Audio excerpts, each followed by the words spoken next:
अगर कोई छींकता है, खांसता है, तो सबकी नजर उस पर चली जाती है। कभी कभी कुछ लोग इसे रोक लेते हैं, लेकिन छींक रोकना हर बार बेस्ट ऑप्शन नहीं। एक ऐसा ही मामला सामने आया जिसमें एक इंसान ने अपनी छींक क्या रोक ली, उसकी सांस की नली यानी विंड पाइप ही फट गई। ये घटना है स्कॉटलैंड की, जहां एक शख्स जिसकी उम्र 30 से 40 साल के बीच बताई जा रही है, उसे गाड़ी चलाते वक्त छींक आई। उसने छींक रोकने की कोशिश तो की, नाक और मुंह बंद कर लिया। छींक तो रुक गई, लेकिन उसे इतना दर्द हुआ कि उसे अस्पताल जाना पड़ा। उसकी गर्दन के दोनों तरफ सूजन थी। स्कैन से पता चला कि उस शख्स की विंड पाइप में 2 मिलीमीटर का घाव है।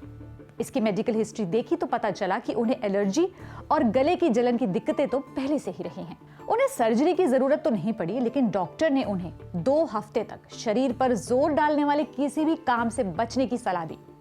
यह है सर्जिकल एम्फाइसीमा, जिसके बारे में हम आगे वीडियो में बात करेंगे। उससे पहले 2 बातों पर ध्यान देते हैं। पहली ये कि ये एक रेयर केस है। दूसरी बात कि अगर आपको छींक आए तो हमेशा उसे रोकना सही नहीं। दिल्ली के all India institute of medical sciences के अस्पताल में pulmonary critical care and sleep medicine विभाग के एडिशनल प्रोफेसर डॉक्टर विजय हड्डा बताते हैं, हमारी त्वचा के नीचे हवा का इकट्ठा होना, जैसे कि एयर बबल्स बनना, यानी हवा के बुलबुले बन जाते हैं। हमारे शरीर में हवा फेफड़ों में मौजूद होती है, लेकिन अगर वहां से हवा लीक होकर त्वचा के नीचे चली जाए, इकट्ठा हो जाए, तो उसे कहते हैं सर्जिकल एम्फाइसीमा।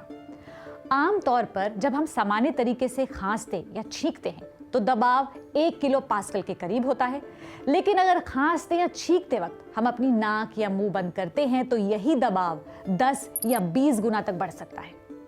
अगर शरीर के इस भाग यानी रेस्पिरेशन सिस्टम में कोई कमजोर पॉइंट है या फेफड़े कमजोर हैं, तो इतना प्रेशर पड़ने से इन हिस्सों में घाव हो सकता है। डॉक्टर विजय बताते हैं कि कुछ मामलों में तो ऐसा भी देखा गया है कि इतना प्रेशर पड़ने से आंख के चारों तरफ खून निकल आया, सिर में तेज दर्द हुआ, बेहोशी तक हुई और कुछ के कान पर भी असर हुआ, सुनने की शक्ति पर असर हुआ। एक केस में तो आंख की सर्जरी हुई थी, तो प्रेशर की वजह से आंख ही डिसलोकेट हो गई, वीकनेस। ये तमाम रिपोर्टेड केसेस हैं। तो क्या हमारा शरीर इतना कमजोर है कि एक छींक और खांसी से उसे इस हद तक नुकसान हो सकता है? दिल्ली के वेंकटेश्वर अस्पताल में डिपार्टमेंट ऑफ रेस्पिरेटरी मेडिसिन की हेड डॉक्टर प्रतिभा गोगिया बताती हैं कि वैसे तो हमारा शरीर खांसी, छींक, उल्टी से पड़ने वाले प्रेशर को झेल सकता है, लेकिन हमें अपने रेस्पिरेटरी सिस्टम को तंदुरुस्त भी बना के रखना चाहिए। प्रेशर बढ़ जाता है तो नुकसान हो सकता है। शरीर के इस हिस्से की स्ट्रेंथ के लिए ब्रीदिंग एक्सरसाइजेस कीजिए। हमारे रेस्पिरेटरी सिस्टम पर हमारी लाइफस्टाइल का भी असर पड़ता है।